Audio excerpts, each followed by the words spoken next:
Hello, friends. My name is Kenny Conley. I am the next generation pastor at the Ridge Community Church in Blue Ridge, Georgia.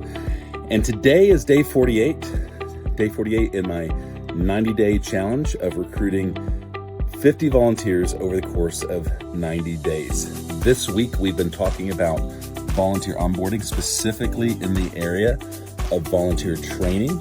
And we've been talking about how to get all of our volunteers up to speed at the same place. So that way, as we recruit new volunteers, we can train them and bring them up to speed where everybody else is. And I kind of talked a little bit about my journey here at the Ridge of kind of starting from scratch, because I needed to get all my existing volunteers up to a certain place that I had confidence that they knew what they needed to know.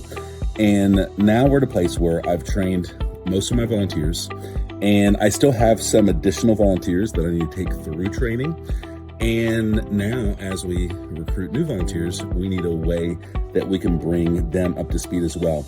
And I'm not sure that I think the best way to do this is regular training. I could end up spending, a couple times a month indefinitely training volunteers just to bring everyone up. And so yesterday, I introduced the idea of two different ways to prioritize training new volunteers. One of them was digital training, and offering some kind of digital training where people can train when they want, where they want, how they want, and we could get them up to speed. I do believe that it should be part of the process. It should exist somewhere in our onboarding process where people can get training in a flexible way. But here's the other method that I love, and it's actually what I've been using for probably the last 7 or 8 years. And it might still be a few more months before I get this fully up and running here at the Ridge. But I like to call it volunteer apprenticeship training checklist. So apprenticeship checklist for short.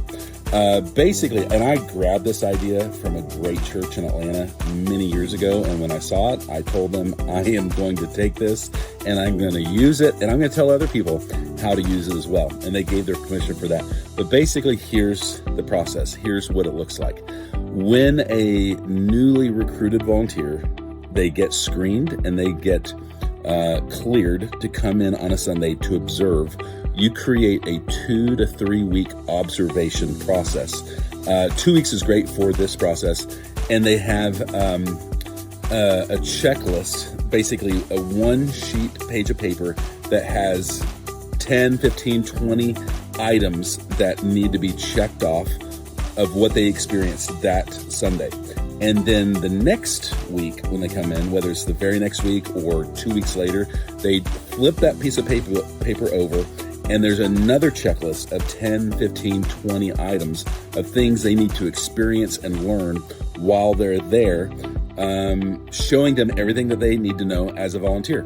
We would have everything from, where they can find their curriculum, where they get their supplies, where they put their curriculum away at the end of the service, how to effectively check in kids, sign them on the roster, what to do with a missing tag, if a kid loses their tag, a parent loses their tag, some discipline issues, even going into more details of some of our emergency procedures, our lost child information. So there's lots of different steps along the process that you can handle in this volunteer checklist. And the beautiful part about this is it doesn't require you to do it.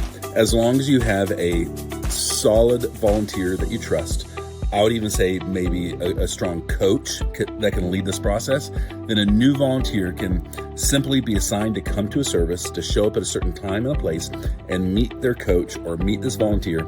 And they're going to sit beside this volunteer for the entirety of the service with their clipboard, with their checklist, and they're just going to check off the experiences as they see them. They're going to be able to ask questions of the volunteer that they're tagged with. And then at the end of the service, they're going to go back to the coach, or maybe it's a staff person, and they're going to turn in their checklist. And if there's any things that weren't checked, then they can go over it in that moment. Well, let me tell you about this. Let me tell you about this. And they can check those things off. And then when they're all done, they sign the bottom of the checklist, they date it, they come back in the next week or 2 weeks later, they do the next page, and now they have been effectively trained in all the things that they need to know. And it was hands-on, experiential training in the environment of where they're going to be serving. So it's a great way to train all your volunteers hands-on by the people who do it every week. And it doesn't require you to have ongoing meetings week after week, month after month, training all your volunteers. So more information in the hub. I got some examples of some of these apprenticeship checklists. Begin to explore and look into, could this be a solution for you to offer ongoing, consistent training for all your volunteers that's not going to crush you and demand so much from your schedule to train a highly trained, high caliber volunteer team.